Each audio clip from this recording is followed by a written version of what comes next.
Chapter 5. Corey Archer came into the classroom, wearing a pair of jeans that rested perfectly on her curved hips. Her small T-shirt clung tightly to her body. She looked at Roylin and said, "Hey, is this seat taken?" Roylin felt an instant meltdown. Smiling back at Corey, he said, "It's all yours." With her next to him, he was able to forget Mr. Miller, Tuttle, and his problems at home. "Listen to the lovebirds," Tara Carson snickered. "Boy, Corey, you sure got him trained." Corey giggled and said, "Oh, you just don't understand him. He's a pussycat." She reached over with her soft hand and rubbed Roylin's neck. "Aren't you, Roylin?" Roylin shrugged his shoulders sheepishly and looked down at the ground. "Whatever you say, Corey," he said. "I can't wait to see my surprise," she continued. "It's all I've been able to think about, and I'm starting to come up with ideas. If it's what I think it is, I'll just faint in your arms. I know it." Roylin smiled. Here, sitting beside Corey in the sunny classroom, it seemed so much easier to dismiss all that had happened in the apartment. He never meant to hurt Mr. Miller. He had just borrowed some money. Mr. Miller would not have minded that. Roylin would have paid it back, except that before he could, Mr. Miller died of old age. That was all. How was that Roylin's fault? Maybe it was not even the missing money that triggered the heart attack. How could that old devil Tuttle know that for sure? If Mr. Miller was babbling about his missing money, it might have been just a coincidence. Tuttle himself said Mr. Miller was demented. Maybe he did not even know what he was talking about. The death of Mr. Miller seemed to dissolve as Corey's warm hand rested on Roylin's shoulder, then on his knee. Roylin began daydreaming about their future together, the dates at the beach, how proud he would be taking her to school dances. After Corey left for her next class and Roylin was walking alone in the hallway, Hakeem fell in stride beside him. "Man, it's none of my business, but that girl seems to come on awful strong. You know what I mean?" Roylin turned and glared at Hakeem. "You jealous? You mad 'cause she's not coming on to you? You know, Darcy and I got a good thing going. Look, Roylin, you and I have never been close friends, but as one guy to another, there's something about that girl I don't like." "Shows you don't know anything, man," Roylin said. "Corey is the most honest girl I ever knew. She tells a guy just what she's thinking, not playing games with your mind like a lot of girls do. She don't make you crawl just to get a lousy date." "Okay, Roylin," Hakeem said. Then he went ahead to join up with Darcy. When Roylin got home from school, he found Tuttle waiting for him. "What do you want?" Roylin almost spat out the question. "Get off your high horse, boy," Tuttle said calmly. "My arthritis is kicking up, and the first and second floor hallways need mopping and shining. Folks spill drinks, stuff like that. Some tenants are giving me trouble about the dirty hallways, so why don't you take care of that for me?" "What?" "Listen, Tuttle, I gotta work tonight. I gotta be there at 5:30. Tuttle looked at his watch. "Well, that means you best start cracking, boy. It's 4 o'clock, and you need to shine up 2 long hallways real fast if you want time to grab some dinner." "I can't do no work for you right now." "You—" Roylin began, his anger boiling over. "Watch it, boy," Tuttle warned. "I'm going to have to work very hard burying our friend Ambrose. The cement has to be cracked, the dirt is hard, and I want to go deep enough. I just don't have time to do the halls, too. Now, if you prefer, I could just call the police and tell them what happened, and—" Okay. I'll do the halls," Roylin snapped. "That's better. By the way," Tuttle added, "I thought you might want this. Mr. Miller told me how much you like this one." He handed Roylin a matchbox.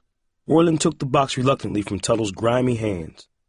He slid the container open and gasped when he saw the tiny Porsche he had so often played with. Roylin threw it back at Tuttle, and it landed on the floor between them. Tuttle smirked, stooped, picked it up. "The guilt is eating you alive, isn't it, Roylin? I used to be like that.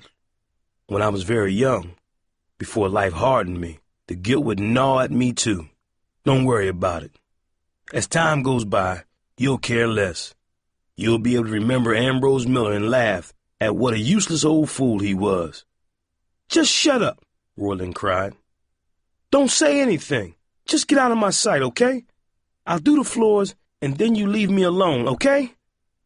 Tuttle stood there for a moment, smiling, seeming to enjoy Roylin's misery.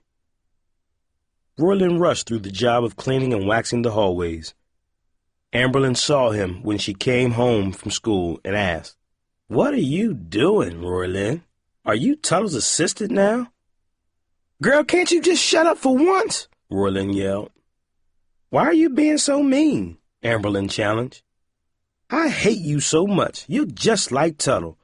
I wish he would adopt you so you can go live down there with him in the basement." Roylin snapped.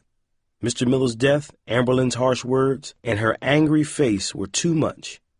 Instantly, all his thoughts dissolved and were replaced with a blind, mind-numbing rage. In one quick motion, he grabbed the bucket of dirty, soapy water and poured it on his sister's head. "Roylin!" Amberlin screamed. Her hair, shirt, and jeans soaked in the filthy brown water. "I hate you!" she yelled as she turned back into the apartment and slammed the door, leaving him alone in the hallway. When Roylin cleaned the spilled water and put the mop away, he returned to the apartment. His mother confronted him as soon as he walked in. "Roylin Bailey, what has gotten into you?" she yelled. "Don't ever touch your sister, you hear me? Don't you ever. She likes to mock me, Mom. She all the time taunting me and dissing me, and I can't take it no more. She wishing me dead and stuff like that," Roylin lied. "So I lost it. I threw water at her. I'm sorry, Mom, but she was asking for it." "Roylin, do something like that again, and you ain't living here," his mother said. "It'll break my heart to send you away, 'cause you're my child, but I'll do it if you don't learn to control yourself. You know I sent your daddy away, and I'll send you away too. You hear me?" "I'm sorry, Mom," Roylin said. "You better be. And the next time, sorry won't fix it. You hear? I got me a bad feeling, Roylin. You're going down the same road your daddy went. You're going to end up in a steel cage in state prison just like him. Just like your daddy. I got a terrible feeling." Perspiration ran down Roylin's body as he retreated to his room. "Don't say that, Mom. Don't say that," he pleaded to himself. As Roylin prepared to leave for work at the Golden Grill, Darcy Wills arrived to babysit the younger children. "Hi, Darcy," Mrs. Bailey said warmly as Antoine and Chad ran over and hugged Darcy's legs. "The baby's asleep, and everybody's already eaten dinner." As Mrs. Bailey walked out of the door, she delivered the usual warnings to Antoine and Chad to behave. "Hi, Darcy," Amberlin said as she entered the room. Something seemed to catch her eye. "Ooh, let me see," she exclaimed, pointing at the gold charm on Darcy's bracelet. "It's an H," Darcy said. "Hakeem gave it to me." "It's real pretty," Amberlin said. "I bet Hakeem got it at the dollar store," Roylin interrupted. "You should have dated me when I asked you, Darcy. Remember when I asked you out and you blew me off? I wouldn't be giving you some cheap trinket like that." Annoyance darkened Darcy's face, but she said only, "Like they say, it's the thought that counts, not the price." "You want to see what I'm getting for my girl?" Roylin asked. Darcy shrugged, sitting on the floor to help Chad with his puzzle. "If you want to show me." Roylin went to his room and brought out the box containing the necklace. He crouched on the floor beside Darcy and held up the necklace. The gold chain draped itself over his fingers, and the pendant with the tiny diamond chips and ruby glowed in the lamplight. Seeing the beautiful shiny object, Chad forgot all about the jigsaw puzzle and grabbed for it. "Get away," Roylin exploded. "Keep your dirty fingers off. This is for someone special, and she's the only one that gets to hold it." "Oh, my goodness," Amberlin squealed. "Where'd you get the money to buy something like that? Don't worry about it." He turned to Darcy and was pleased to see her eyes widen. She looked mesmerized by the diamonds and the ruby. "Now, aren't you sorry you're not my girl?" Roylin challenged Darcy. Darcy smiled. "Roylin, you know I'm happy with Hakeem. No necklace is going to change my mind about that." She looked closely at the pendant. Still, that's a real pretty gift.